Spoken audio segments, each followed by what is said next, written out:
Dear students, कल मैंने आपको फॉरवर्ड डिफरेंस और फॉरवर्ड डिफरेंस ऑपरेटर के बारे में बताया था। आज मैं आपको उसी की प्रॉपर्टीज़ और उनके बीच रिलेशंस के बारे में बताने जा रही हूँ। तो फर्स्ट है आपका, हम करने जा रहे हैं कि जो आपके फॉरवर्ड डिफरेंस डेल है उसकी प्रॉपर्टीज़। तो पहला है प्रॉपर्टी में अचर फलन पर अंतर संकारक डेल शून्य होता है, यानी the difference operator del on a constant function is zero. तो अपन ने मान लिया कि जो कांस्टेंट फंक्शन है वह F X is equal to C है, जहाँ सी इज़ कांस्टेंट।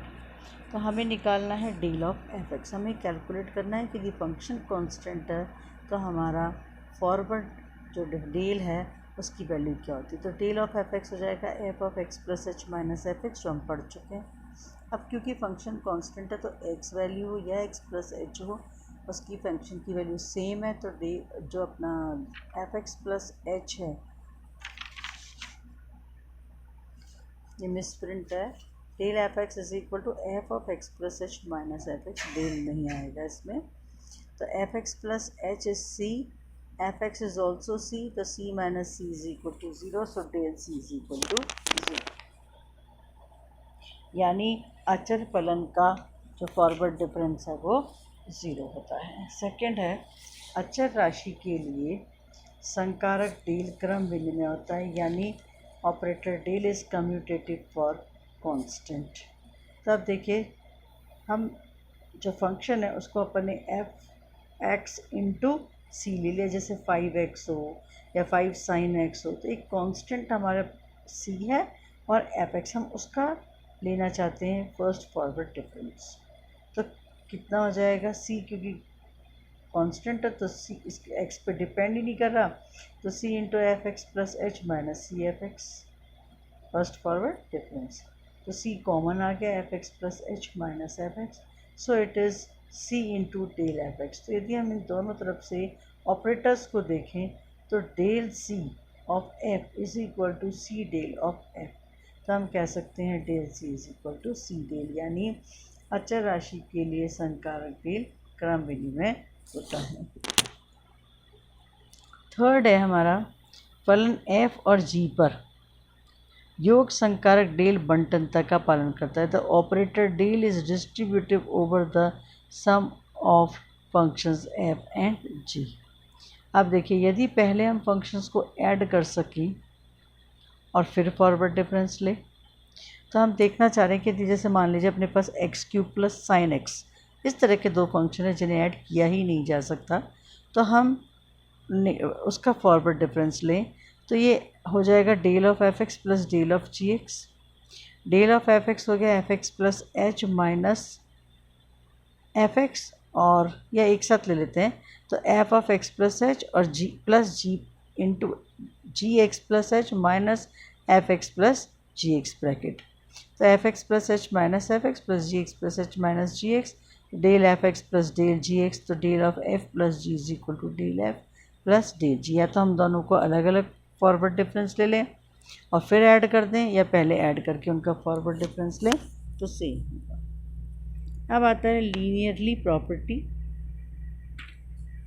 यानी कि लीनियरिटी प्रॉपर्टी, यानी कि रेखिकता गुणधर्म। ये एक तरह से हमारी सेकंड प्रॉपर्टी और थर्ड प्रॉपर्टी को मिला दिया गया है। तो del of C one F x plus C two G x is equal to C one del F x plus C two del G X. हम बिल्कुल सेम प्रॉपर्टी तरीके से प्रूव करेंगे। तो हम डेल की प्रॉपर्टी लगा देंगे, तो C one F x plus H और C two G x plus H minus, और फिर हम उसी तरीके से कॉमन लेकर के और हम इसको सॉल्व कर लेंगे।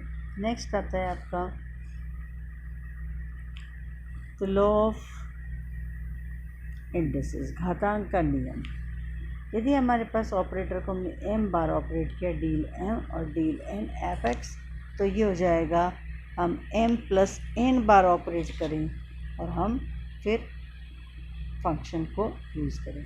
तो इनफैक्ट जो हमारा A M plus A M into A N होता है, जो इंडेसिस होती हैं उसमें, is equal to A M plus N होता है। Similarly del M into del N F X is equal to del M plus N F X.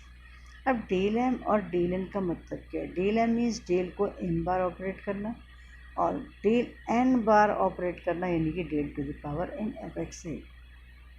अब हमने क्या किया, हमें क्लियर दिखाई दे रहा है एम बार और N bar, it means M plus N bar.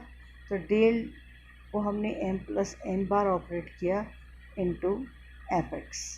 तो ऑपरेटर अलग रखना है, फंक्शन अलग रखना है। तो del M into del N F X is equal to del M plus N F X. अब दो फलनों के गुणन का हम यहाँ पर पहले डेल की प्रॉपर्टी इस्तेमाल कर लेंगे। तो del F x g x is equal to f x plus h into ji x plus H minus F x into ji x. ये हो जाएगा f x plus h into जी एक्स प्लस एच। अब हम क्या कर रहे हैं, हम यहाँ पे f x plus h common आ जाए और जो रह जाए उसमें हमारा ऑपरेटर यूज़ हो जाए। तो हमने क्या किया, एफ एक्स प्लस एच जो पहली टर्म थी और जी एक्स प्लस एच की जगह जी एक्स सब्ट्रैक्ट कर दिया। जितना सब्ट्रैक्ट किया उतना ऐड भी करना पड़ेगा। तो F x plus h into जी एक्स ऐड कर दिया माइनस एफ एक्स इंटू जी एक्स। तो F x plus h g x plus H minus g x common f x plus H minus F x. और हम जो भी result आएगा, इन हमारे को जब क्वेश्चंस करने हैं तो हम सिर्फ डेल की प्रॉपर्टी का सीधा इस्तेमाल कर लेते हैं। नेक्स्ट है, यदि अपने पास कोई फंक्शन जो है वो दो फलनों को के भागफल का परिमित अंतर, the finite difference of the quotient of two functions. अब अपने को एफ एक्स अपॉन जी एक्स दे रखा है, तो अपन ने पहले इसकी जो प्रॉपर्टी एक्चुअल में है वो यूज़ कर लिया, f x plus h upon जी x plus H minus F x upon जी एक्स। एलसीएम लिया तो हमारे पास आ जाएगा f x plus h into जी x minus F x into जी एक्स प्लस एच अपॉन जी एक्स प्लस एच इंटू जी x. अब हमने जैसे multiplication के केस में किया था, सेम हम यहाँ करेंगे। F x plus h into जी एक्स था ही, अब हमें क्योंकि फॉर्मूला बनाना है इसलिए हमने जी एक्स कॉमन आ जाए इसलिए एफ एक्स इंटू जी एक्स को सब्ट्रैक्ट कर दिया, जितना सब्ट्रैक्ट किया उसको ऐड कर दिया और हमारे पास ये फॉर्मूला आ जाएगा। जी एक्स दर से common f x plus H minus F x, और यहाँ से F x common in last की दो टर्म में से न्यूमरेटर की जी x plus H minus g x upon में जी एक्स प्लस एच इंटू जी एक्स है ही। जब हम इसको सॉल्व करेंगे तो क्या होगा, जो कैंसिल हो गया, बाकी का जो बच गया g x into del of F x minus F x into del of ji x upon ji x plus h into ji x.